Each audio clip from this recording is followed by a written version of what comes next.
Hello friends, good morning to all of you and welcome to our YouTube channel TSP classes. तो कैसे हैं आप सब? I hope आप लोग बिल्कुल ठीक होंगे। तो चलिए फिर क्लास को स्टार्ट करते हैं। जैसा कि आप सभी को पता है 10 बजे आपकी सामाजिक अध्ययन की क्लास होती है। सिलेबस आपका कंप्लीट हो गया है। बहुविकल्पी प्रश्नों को हम लोगों ने लगभग 3 क्लासेस में बिल्कुल कंप्लीट कर दिया है और आज से जो है हम अति लघु उत्तरीय प्रश्नों को सॉल्व करने वाले हैं। क्लास को शुरू करने से पहले आप लोग फटाफट वीडियो को अपने दोस्तों के साथ शेयर कर दीजिए, वीडियो को लाइक कर दीजिए और जो बच्चे चैनल पे अभी नए हैं वो प्लीज चैनल को सब्सक्राइब कर ले। चलिए ठीक है, फिर क्लास को स्टार्ट करते हैं। तो सबसे पहला क्वेश्चन जो है आपका जो है स्टार्ट होता है। तो देखिएगा, आपको मैंने स्टार्टिंग में ही बोला था कि समाज से आपके यानी जो आपके समाज सुधारक है वहां से आपके बहुत सारे प्रश्न बनेंगे। तो आपने बहुविकल्पी प्रश्नों में तो देखा ही देखा है और प्लस अब आपके अति लघु उत्तरीय प्रश्नों में 1 नंबर के जो होते हैं इसमें भी आपका पूछ रहा है। तो पहला क्वेश्चन है आपका, आर्य समाज की स्थापना का मुख्य उद्देश्य क्या था? ठीक, यहाँ पे आपसे उद्देश्य पूछ रहा है कि जो आपका आर्य समाज है उसकी स्थापना का मुख्य उद्देश्य आपके था क्या। ठीक, तो अगर हम बात करें आर्य समाज, तो सबसे पहले आप लोग ये जानते रहिए कि जो आर्य समाज है इसकी जो स्थापना हुआ था या जो आर्य समाज के संस्थापक थे वो आपके दयानंद दयानंद सरस्वती जी थे। ठीक, दयानंद सरस्वती जी थे। चलिए, तो आर्य समाज का जो मुख्य उद्देश्य था वो ये था कि वेद विधा को जन जन में प्रचारित करने का है। ठीक, यानी कि जो वेद है, आपके चारों वेद है, उसको हर एक लोगों तक पहुंचाना, ये आपका क्या था?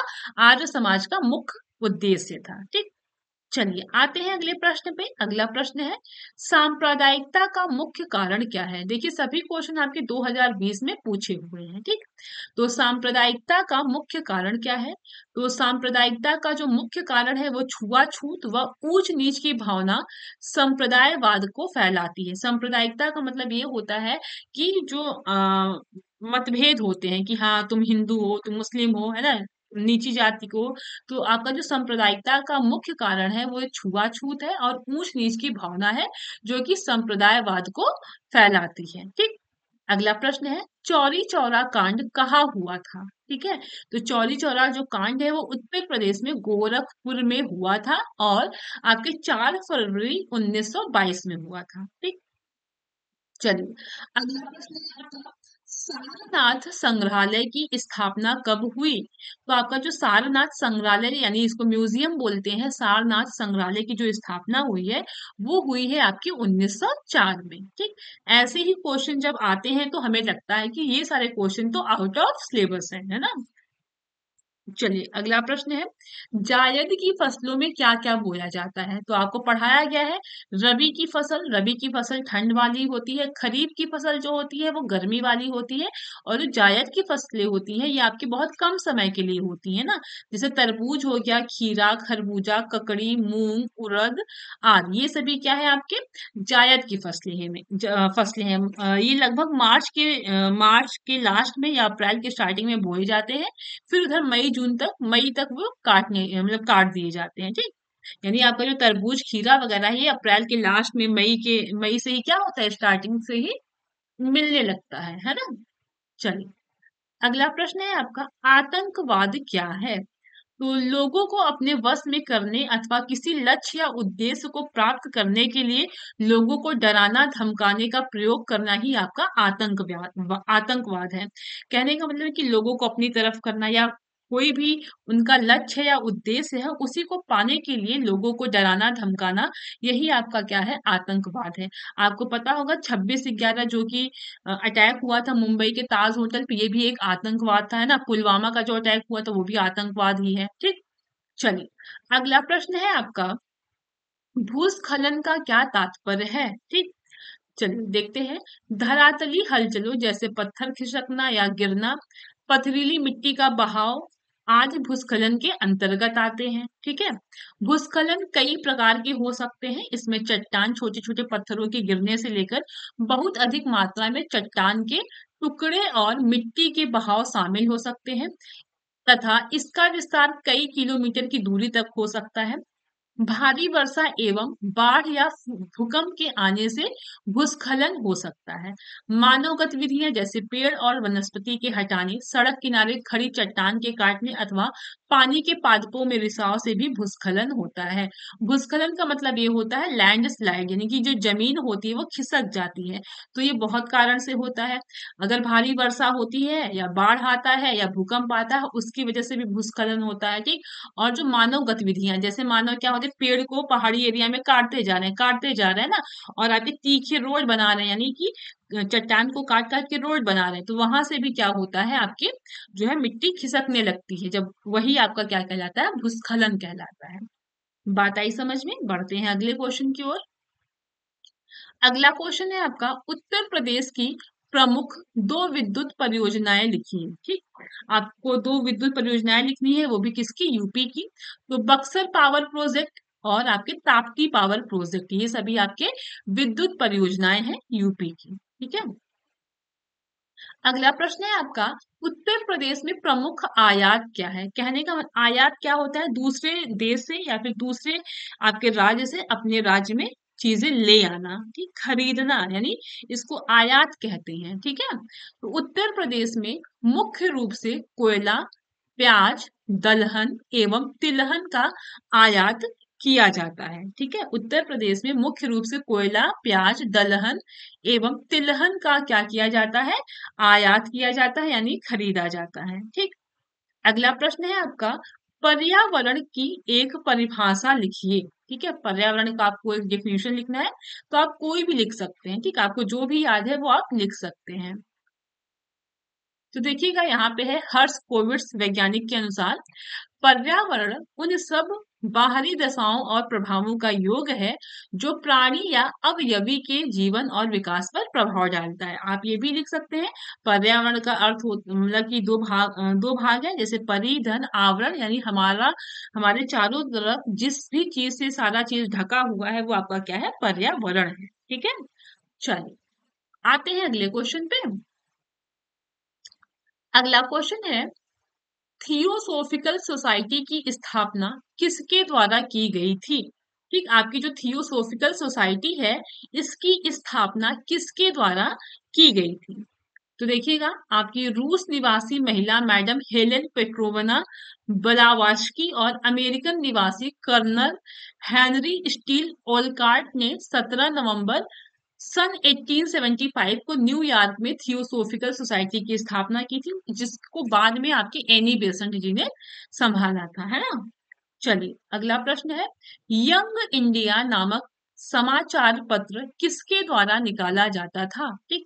आपका जो यंग इंडिया ये न्यूज़पेपर का नाम है, ये किसके द्वारा निकाला जाता था, ये आपसे पूछा जा रहा है। तो ध्यान दीजिएगा, जो यंग इंडिया है ये एक साप्ताहिक पत्रिका थी, यानी ये वीकली मिलती थी, यानी कि ये हफ्ते में एक बार आती थी। ठीक। जिसे गांधी जी के द्वारा प्रकाशित किया जाता था। ठीक। आपकी जो यंग इंडियन न्यूज़पेपर है, ये गांधी जी के द्वारा प्रकाशित की जाती थी हफ्ते में एक बार। ठीक है। और ये जो पत्रिका थी ये आपके अंग्रेजी में निकलती थी। ठीक। किसमें? इंग्लिश में निकलती थी। चलिए अगला प्रश्न है, अंतरराष्ट्रीय न्यायालय की आधिकारिक मान्यता प्राप्त भाषाएं कौन सी हैं? तो देखिए पढ़ाया नहीं गया था, यहाँ पे इसको ध्यान दीजिएगा कि जो इंटरनेशनल कोर्ट है ना, जो अंतरराष्ट्रीय न्यायालय है, वहां की जो भाषाएं हैं जिनको आधिकारिक मान्यताएं प्राप्त है, वो आपकी है फ्रांसीसी और आपकी अंग्रेजी। ठीक। इसको ध्यान रखिएगा। अगला प्रश्न है आपका, विश्व पर्यावरण दिवस कब मनाया जाता है? तो जो विश्व पर्यावरण दिवस है वो आपके 5 जून को मनाया जाता है। कब मनाया जाता है? आपके 5 जून को मनाया जाता है। ठीक। अगला प्रश्न है आपके, संसद के दोनों सदनों का सत्रावसान कौन करता है? ठीक। यानी संसद के जो आपके सत्रावसान है वो कौन करता है? दोनों सदन, यानी कि आपकी लोकसभा राज्यसभा दोनों की बात हो रही है। तो संसद के दोनों सदनों का जो सत्रावसान है वो आपके राष्ट्रपति जी करते हैं। कौन करता है? राष्ट्रपति जी करते हैं। ठीक। अगला प्रश्न है, उत्तर प्रदेश में लोकसभा व राज्यसभा की कितनी सीटें हैं? तो ध्यान दीजिएगा, उत्तर प्रदेश में जो लोकसभा की सीटें हैं वो कुल 80 सीटें हैं, और जो राज्यसभा की सीटें हैं वो कुल 31 सीटें हैं। कितनी है? 31 हैं। ठीक है।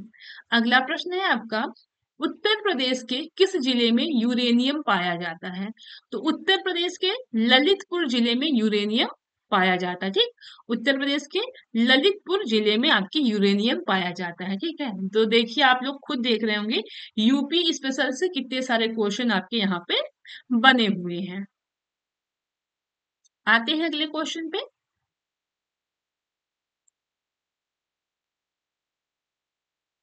अगला प्रश्न है आपका, प्राकृतिक संसाधन किसे कहते हैं? ठीक है, तो देखिएगा, वे संसाधन जो प्रकृति में मुक्त रूप से पाए जाते हैं उन्हें ही हम क्या कहते हैं? प्राकृतिक संसाधन कहते हैं। जैसे कोयला, पेट्रोल आदि, ये सभी क्या है? आपके प्राकृतिक संसाधन है। ठीक है, अगला प्रश्न है, उत्तर प्रदेश के किस जनपद में बांध परियोजना स्थित है? और बांध परियोजना का नाम भी लिखिए। तो उत्तर प्रदेश में आपके रिहंद बांध आपके है जो कि सोनभद्र जिले में स्थित है। ठीक, सोनभद्र जिले में आपका स्थित है। चलिए अगले प्रश्न पे आते हैं। अगला प्रश्न है आपका, चिपको आंदोलन का किस क्षेत्र में महत्वपूर्ण योगदान रहा है? तो चिपको आंदोलन का वन बचाओ अभियान में महत्वपूर्ण योगदान रहा है। ठीक, आपका जो चिपको आंदोलन है इसका जो है पेड़ों को बचाओ, वन को बचाओ, इस अभियान में इसका योगदान रहा है। ठीक है, चलिए अगला प्रश्न है आपका, जैव विविधता किसे कहते हैं? ठीक, तो किसी स्थान विशेष पर पाए जाने वाली विभिन्न जंतुओं और उनकी प्रजातियों की संख्या जैव विविधता कहलाती है। यानी कि कोई स्थान है, वहां पे विभिन्न प्रकार के जंतु या फिर विभिन्न प्रकार की आपकी प्रजातियां पाई जाती हैं, उसी को क्या कहते हैं? जैव विविधता कहते हैं। ठीक है, अगला प्रश्न है आपका, मॉलथस का जनसंख्या सिद्धांत बताइए। तो देखिएगा, जनाधिक्य से आशय देश में उपलब्ध खाद्य सामग्री की तुलना में जनसंख्या के अधिक होने से है। आपके माथल्स का जो जनसंख्या का सिद्धांत है, उनका ये कहना है कि देश में जो भी खाद्य सामग्री है उसकी तुलना में लोग ज्यादा है। ठीक है, यही उनका ये सिद्धांत था। अगला प्रश्न है आपका, समांतर माध्य ज्ञात करने का सूत्र लिखिए। तो बिल्कुल आपको याद होगा, समेशन यक्स अपॉन यन, ये आपका क्या है? समांतर माध्य का सूत्र है। ठीक है, आपका पढ़े हैं आप लोग, आपका समांतर माध्य भी सामाजिक अध्ययन में है ना। चलिए आते हैं अगले क्वेश्चन पे। देखिएगा अगला क्वेश्चन है, 1857 ईस्वी के स्वतंत्रता संग्राम के कारण बताइए। आपसे कारण पूछ रहा है, तो कारण तो बहुत सारे थे, आप लोगों को कारण तो बहुत सारे बताया गया था, तो आप कोई भी लिख सकते हैं, है ना। तो ईसाई धर्म का प्रचार, है ना, जातिवाद की उपेक्षा, चर्बी लगे कारतूस का प्रयोग, भेदभाव की नीति, कुटीर उद्योग धंधों का विनाश। ठीक, यानी कि जो आपके ब्रिटिश के लोग थे उन्होंने भारत को इतना प्रताड़ित किया था कि एक कारण तो हो ही नहीं सकते, बहुत सारे कारण थे।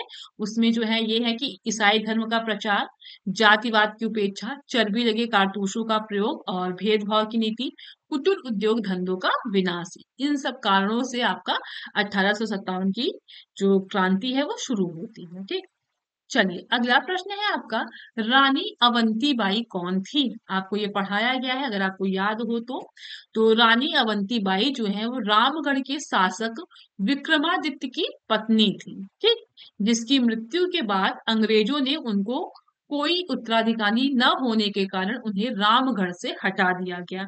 यानी कि झांसी की आपकी जो झांसी की रानी थी, उन्हीं की तरह ये भी रानी अवंतीबाई जो है वो आपके रामगढ़ की कौन थी?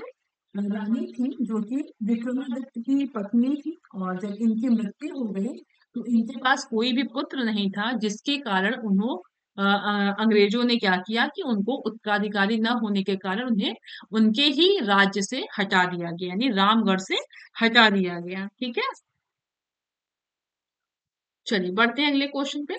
अगला प्रश्न है आपका, श्रीमती एनी बेसेंट मूलतः कहाँ की निवासी थी? तो श्रीमती एनी बेसेंट जी जो है वो मूलतः आपकी आयरलैंड की निवासी थी। ठीक, कहाँ की थी? आयरलैंड की निवासी थी। ठीक है, अगला प्रश्न है आपका, अखिल भारतीय कांग्रेस की स्थापना कब हुई? इसकी स्थापना का श्रेय किसको दिया जाता है? ठीक, तो अखिल भारतीय कांग्रेस की जो स्थापना हुई थी वो 1885 को हुई, और इसकी स्थापना का जो श्रेय जाता है वो जाता है आपके ए ओ ह्यूम को जाता है। ठीक, अखिल भारतीय राष्ट्रीय राष्ट्रीय कांग्रेस आपका वही है, भारतीय कांग्रेस। ठीक है, 1885 को हुआ और ए ओ ह्यूम के द्वारा। अगला प्रश्न है, सविनय अवज्ञा आंदोलन के प्रमुख कार्यक्रम बताइए। तो आपका जो सविनय अवज्ञा आंदोलन है वो 12 मार्च 1930 को स्टार्ट होता है नमक सत्याग्रह की शुरुआत करके, और 6 अप्रैल 1930 को नमक बना के इस कानून को तोड़ दिया जाता है। ठीक, चलिए अगला प्रश्न है आपका, मानसूनी जलवायु की सबसे बड़ी विशेषताएं लिखिए। ठीक है, मानसूनी जलवायु की सबसे बड़ी विशेषता लिखिए। तो देखिएगा, मानसूनी जलवायु में क्या होता है, इसमें ऋतुओं में बदलाव के अनुसार जलवायु दशाओं, ठीक, तापमान, वायुदाब, हवाओं की दिशा, वर्षा आदि में भी बदलाव होता है। ठीक, आपकी जो मानसूनी जलवायु होती है उसमें तापमान, वायुदाब, हवाओं की दिशा, वर्षा, इन सभी में क्या होता है, आपका बदलाव होता है। ठीक है, अगला प्रश्न है आपका, जनगणना 2011 के अनुसार भारत में स्त्री पुरुष अनुपात क्या था। यानी कि जो आपका जनगणना 2011 में जो जनगणना हुआ था वहां पे पूछ रहा है कि जो स्त्री पुरुष का अनुपात था वो कितना था। तो आपके कितना था, 943 1000, यानी 1000 पुरुष पे आपके 943 आपकी औरतें थी। ठीक, पुरुषों की संख्या 1000 थी और जो स्त्री थी उनकी संख्या 943 थी। ठीक, ये आपकी स्त्री पुरुष का अनुपात है। अगला प्रश्न है, 2011 की जनगणना के अनुसार भारत में जनसंख्या का घनत्व क्या है। तो आपके 382 व्यक्ति प्रति वर्ग किलोमीटर, यानी हर 1 किलोमीटर पे आपके 382 व्यक्ति हैं। ये आपके क्या था, जनसंख्या का घनत्व था 2011 की जनगणना के अनुसार। ठीक है, चलिए अगला प्रश्न है आपका, जनसंख्या की दृष्टि से विश्व में भारत का कौन सा स्थान है। तो देखिएगा, ये पुराना है। अगर पहले आपका चीन था फिर भारत था, लेकिन अगर हम करंट की बात करें तो जनसंख्या की दृष्टि से फर्स्ट नंबर पे जो है वो है आपके भारत। तो अब अगर प्रश्न पूछेगा तो आप पहला स्थान लिखेंगे भारत का। ठीक, अगला प्रश्न है, भारत में सर्वाधिक साक्षरता वाला राज्य कौन सा है। बहुविकल्पी में ये प्रश्न बना था। तो जो केरल है वो भारत में सर्वाधिक साक्षरता वाला राज्य है। ठीक है, अगला प्रश्न है आपका, निम्न राज्यों में से कम जनसंख्या घनत्व किस राज्य में है। अरुणाचल प्रदेश में सबसे कम जनसंख्या घनत्व है। ठीक है, अगर आपसे पूछेगा तो कम जनसंख्या घनत्व किस राज्य में है, तो किस राज्य में है, अरुणाचल प्रदेश में। ठीक, किसमें है, आपके अरुणाचल प्रदेश में। चलिए बढ़ते हैं अगले प्रश्न पे। अगला प्रश्न है आपका, भारत में ग्रामीण जनसंख्या का प्रतिशत क्या है। ठीक, तो भारत में जो ग्रामीण जनसंख्या है वो 60.8% है। ठीक, यानी 68.8% लोग जो हैं वो ग्रामीण से संबंधित है, ग्रामीण है, वो गांव के हैं। ठीक, अगला प्रश्न है, किस राज्य में जनसंख्या घनत्व न्यूनतम पाया जाता है। तो राजस्थान में जनसंख्या जो है वो, जो जनसंख्या का घनत्व है वो न्यूनतम यानी बहुत कम पाया जाता है। ठीक, अगला प्रश्न है, किस राज्य में महिला साक्षरता सर्वाधिक पाई जाती है। तो देखिएगा, अगर भारत में पूछेगा तो आपका केरल जो है यहाँ का साक्षरता दर सबसे ज्यादा है, और यहाँ की महिलाएं भी क्या है, साक्षर है सबसे ज्यादा। ठीक है, बात आई समझ में। चलिए बढ़ते हैं अगले क्वेश्चन की तरफ। अगला प्रश्न है आपका, 2011 की जनगणना के अनुसार भारत में लिंगानुपात कितना है। तो आपके 943 ये है ना, 1000 पुरुष पे आपकी 943 जो है फीमेल है। ये आपका लिंगानुपात है। अगला प्रश्न है, वर्तमान में भारत में जन्म दर तथा मृत्यु दर प्रति हजार कितनी है। तो जो जन्म दर है यानी कि जो बर्थ रेट है वो 21.8 प्रति हजार, और जो मृत्यु दर है वो है आपके 7.1 प्रति हजार। ठीक, ये आपके बर्थ रेट है यानी जन्म दर है, और ये आपका है मृत्यु दर। ठीक है, चलिए अगला प्रश्न है आपका, 2011 की जनगणना के अनुसार भारत की साक्षरता दर कितनी है? ठीक, तो देखिएगा, भारत की साक्षरता दर पूछ रहा है तो 73% है, जिसमें से जो स्त्री हैं उनका जो साक्षरता दर है वो 64.6 है, और जो पुरुष है इनका जो साक्षरता दर है वो है आपका 90.8। बात आई समझ में? चलिए बढ़ते हैं आगे।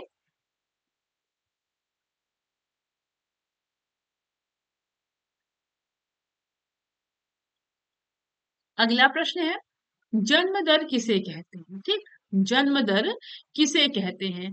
प्रति हजार जनसंख्या पर जन्म लेने वाले बच्चों की संख्या को क्या कहा जाता है? जन्म दर कहा जाता है। ठीक, जन्म दर क्या होता है कि प्रति हजार जनसंख्या पे, यानी कि प्रति हजार जनसंख्या पे जितने बच्चे जन्म लेते हैं उन्हीं को कहा जाता है जन्म दर। ठीक, और मृत्यु दर किसे कहा जाता है? तो प्रति हजार जनसंख्या पर जन्म लेकर अपना जीवन यापन कर मृत्यु को प्राप्त करने वाले व्यक्तियों की जो संख्या होती है उसी को कहा जाता है मृत्यु दर। बात आई समझ में? बहुत इजी क्वेश्चन है, बहुत इजी क्वेश्चन है, जो बच्चे अच्छे से पढ़े हैं वो सभी प्रश्नों का उत्तर दे देंगे, है ना। कुछ क्वेश्चंस नए हैं तो उनको मैं साथ में लेके चल रही हूँ, और चीजें साथ ही साथ क्लियर हो रही होंगी, है ना। तो लगभग हमने 42 क्वेश्चंस किए हैं।